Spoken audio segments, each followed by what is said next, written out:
Hey, welcome back to Lower Keys Living, everybody. Just a short video today, mainly to answer. Got a lot of people coming down to visit the Keys to go fishing or Southern Florida, and I'm getting a lot of questions about what my favorite lure to use is when I'm out fishing, especially for Mahi, Wahoo, Tuna.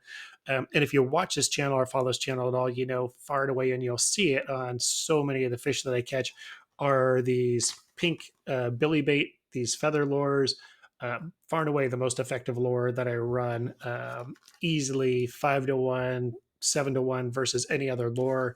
So if you're looking for one lure, inexpensive lure to keep on hand and run, I really recommend these. A couple of reasons. One, they catch fish and they catch every type of fish, which I'll show you here in a minute. I've got swordfish on these. I've got sailfish. I've got wahoo. I've got blackfin, yellowfin tuna, and far and away best lure for mahi down here. I run them naked. I don't put strips on there. I don't put ballyhoo on it. I've done it that way, but it's just been equally effective just running these lures straight as is.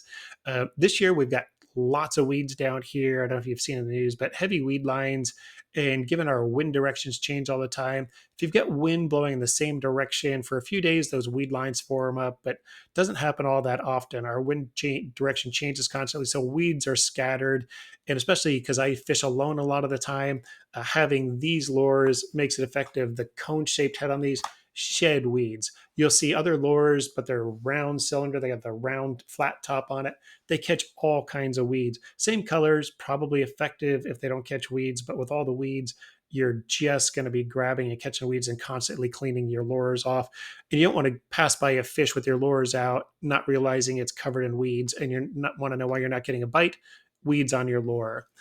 Another question I've got from a couple of people are, do I need a conventional reel for trolling, or can I get away with my spinning reels?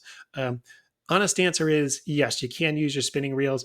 I would look for very similar lure to those billy baits. It's a tiny version of the billy bait, same cylinder head. You can see the size difference.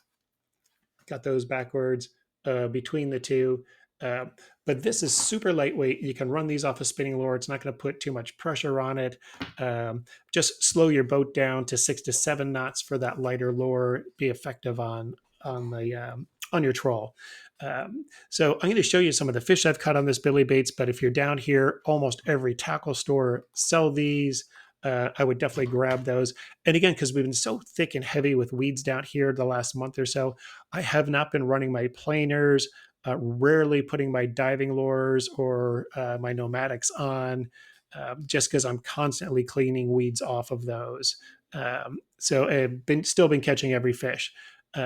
Species that I've been targeting out here with these pink billy baits. So again, that's my go-to lure. Try it out. Let me know what you think, and keep watching because I'm going to show you some of the fish I caught, and I'm going to give you some footage of a field day I had with some mahi out here night before last.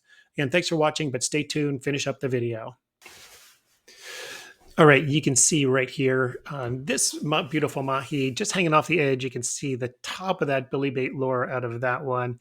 Here's another mahi, good size female with that billy bait. And look at this monster sailfish. Again, that billy bait lure stuck right in there. Caught this wahoo a couple of nights ago, trolling that billy bait on the surface in the evening just before sundown. Again, super, super effective lure and catch everything. This was night before last out, right over the top of the Wilkes-Barre, had this massive weed line, and it just turned into a mahi frenzy. They were everywhere. I was almost constantly pulling mahi out of the water.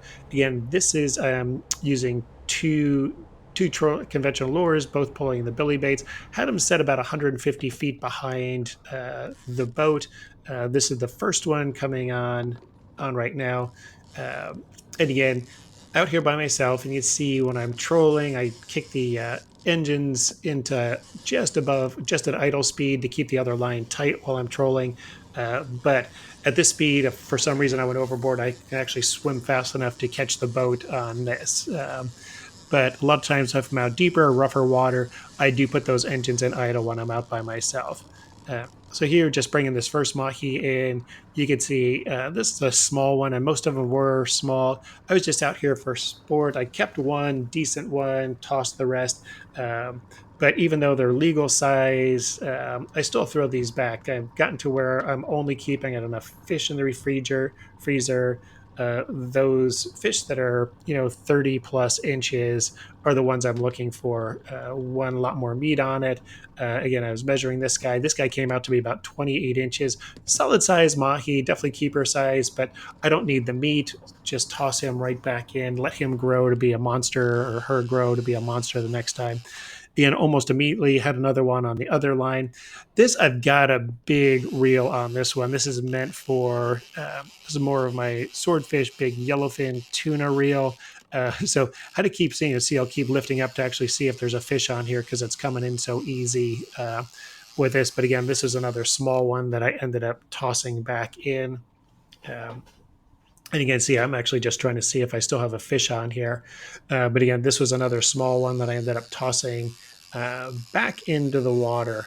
But you can see scattered weeds around.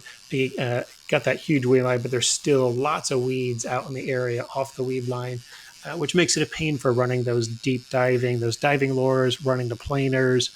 Um, I do feel I miss some of the larger fish and possibly some wahoo that are down deeper. Although I do find right before sunset, the wahoo are closer to the surface, maybe 50 to 75 yards off these weed lines is where I'll start trolling when I'm looking for wahoo.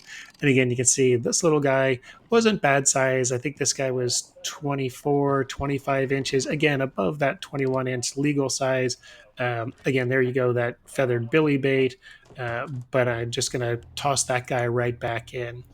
One thing I don't talk about nearly enough, but I'm always doing when I'm out here trolling, is pulling garbage out of the water, especially clear plastic bags, balloons, trying to get that stuff out, just protecting our fish.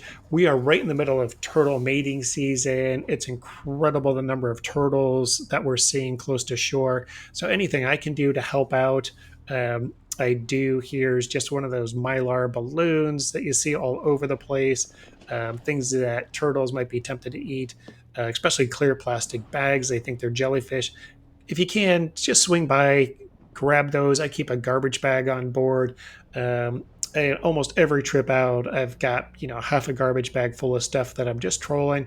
Don't need to slow down too much, but to gaff those, pull those on board, so they are all set and ready and out of the water, keeping our waters clean and safe. Thanks for watching. Please subscribe if you're not already, and we'll see you next week on Lower Keys Living.